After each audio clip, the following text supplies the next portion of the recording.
ওই যে কথায় আছে না, দুধের স্বাদ ঘোলে মিটানো। আর সেই অবস্থাটাই হয়েছিল রবিবার দিন আমাদের সাথে। আসলে কি বলতো, গোটা সপ্তাহটা আমরা বাড়িতে থাকি। সানডেতে যখন হাজবেন্ড বাড়িতে আসে তখন ওকে আর আমি কিন্তু ছাড় দেই না, প্রায় সানডে করেই আমরা কিন্তু একটু ঘুরতে বেরোই। আর এই সপ্তাহে না হয়েছিল কি, মিহু আগের থেকে বাবাকে বলে রেখেছিল, বাবা পিৎজা খাবো পিৎজা খাবো। সেই পিৎজা খাওয়া নিয়ে একটা কাণ্ড ঘটে গিয়েছে, চলো তোমাদের সাথে শেয়ার করি। নমস্কার, আমি শ্রেয়া। আমার আরও একটি নতুন ব্লগে তোমাদের সকলকে স্বাগত জানাই। রবিবার দিন সন্ধ্যাবেলা রেডি হতে বেরিয়ে পড়েছে তিনজনে মিলে। আর তারপর আমরা ভেবেছিলাম যাব শিকাগো পিৎজাতে।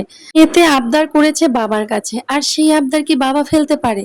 প্রথমেই আমরা কিন্তু চলে গিয়েছিলাম শিকাগো পিৎজা হাটে। আর সেখানে গিয়ে দেখলাম, যেটা ভাবতে পারিনি, দোকানটা বন্ধ। আসলে আমাদের মাথাতে না একদম ছিল না, সেদিন ছিল তো সানডে। আর সানডেতে তো আমাদের ইসলামপুরের অধিকাংশ দোকানই বন্ধ থাকে।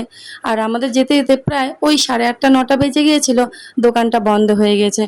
যেই ওর বাবা বলেছে দোকান বন্ধ, আজ হবে না, চলো পিৎজা তোমাকে অন্যদিন খাওয়াবো। আর কি বলবো বলো, মেয়ের তো সেই কান্না।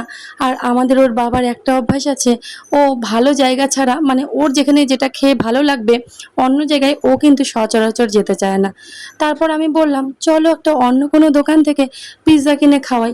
ওর বাবা তো একদমই রাজি না, বলছে না এখানে না, তাহলে চলো এরপর যখন রায়গঞ্জ যাবে ডোমিনোস থেকে তোমাদেরকে পিৎজা খাওয়াবো, ভালো পিৎজা। তা না হলে অন্যদিন চলো আবার এখানেই আসবো। যাই হোক, মেয়ের কান্নাকাটি তো থামছেই না। চলে গেলাম মিও আমরে অন্য কোনো কিছু খাবার দাবারের জন্য। গিয়ে এখানে কেকগুলো দেখে তো মন ভরে গেল। তবে শুধু মন ভরালে তো হবে না, পেটটাও ভরাতে হবে। সেজন্য আমরা কিন্তু নিয়ে নিলাম একটা বাটারস্কচ পেস্ট্রি, আর নিয়েছিলাম মিহুর জন্য একটা বার্গার, একটা ভেজ কাকলেট, আইসক্রিম। আর সবশেষে যে কাণ্ডটা হয়েছে, আমরা আর কিছু কিনবো না, বাড়ি ফিরে আসবো।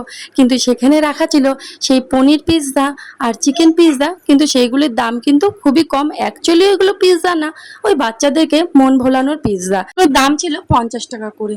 মিহুর বাবা তো ওইসব ওকে কিনে দিবেই না, কিন্তু মেয়ে তো দোকানের মধ্যে এমনভাবে কান্নাকাটি শুরু করে দিয়েছে। তারপর বাধ্য হয়ে সেই পিৎজা কিন্তু আমাদেরকে নিতেই হলো। আর আমার মেয়ে সেই পিৎজা খেয়ে কিন্তু ভীষণ খুশি।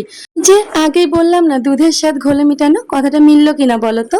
আমার মেয়ে ওই পিৎজা খেয়ে খুশি। আর ওর সাথে সাথে আমরাও কিন্তু একটু খেয়ে নিলাম। মন্দ ছিল না, তবে পিৎজা আর এই পিৎজার মধ্যে অনেকটাই ফারাক ছিল। তবে যদিও বাচ্চা মানুষ, ও ওটা পেয়েই খুশি, ওটা পেয়েই যখন আনন্দ, তাতে কি খারাপ, তাই না?